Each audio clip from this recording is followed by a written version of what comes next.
This microwave oven is a truly remarkable feat of engineering. The rapid heating that makes microwaves popular is made possible by power provided from this vacuum tube. Now, if you picture a vacuum tube at all, it's likely in a radio like this. Inevitably, tiny transistors and microchips replace clunky vacuum tubes, but it's too soon to relegate them to the museum. Microchips can't easily replace tubes for producing power, for example, in heating food. Now, a microwave contains three main components.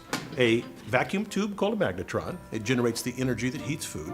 A waveguide hidden in the wall to direct that energy to the food, and a chamber to hold the food and safely contain the microwave radiation.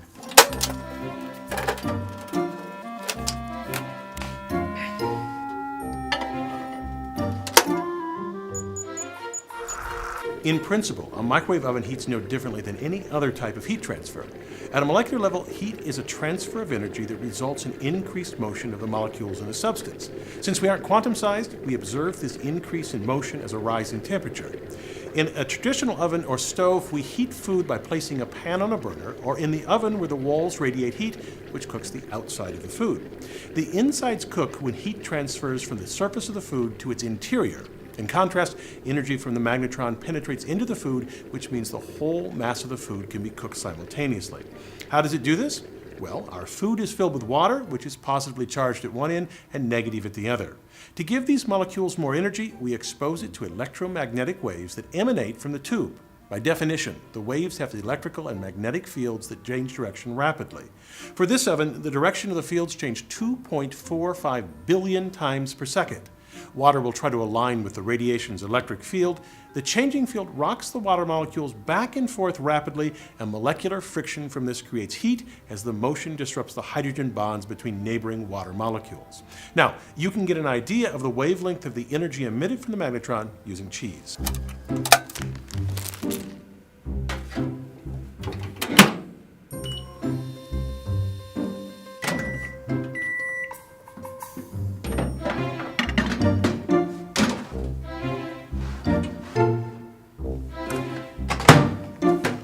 Now, you can see on here sections where the cheese is completely melted and other sections where it's completely unheated. The oven's metal walls only reflect waves of a length that fits inside the oven. This standing wave causes hot and cold spots inside the oven. The three-dimensional pattern of waves is difficult to predict, but the principle can be seen by looking at the waves in a single dimension. The peaks and valleys in the wave represent the greatest energy of the wave. Well, the nodes here correspond to the cold spots inside the chamber. If I measure the distance between melted cheese spots, I find about 2.5 inches. That would be half the wavelength, the distance between nodes, and is pretty close to the actual wavelength of microwave radiation used. Using that wavelength, I can estimate the microwave radiation's frequency. The frequency is related to the wavelength by the speed of light. I get an answer that only has a 4 or 5% error, not bad for this primitive measurement. Now, the real engineering in the microwave oven lies in creating the magnetron that generates high-powered radio waves. It's truly an amazing and revolutionary device. The vacuum tube is inside here. These are cooling fins, thin pieces of metal that dissipate the heat as the magnetron operates. The key parts are these two magnets and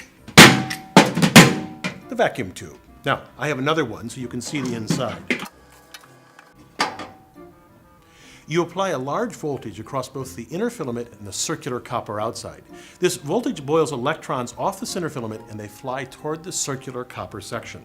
The filament is made from tungsten and thorium. Tungsten because it can withstand high temperatures, and thorium because it's a good source of electrons.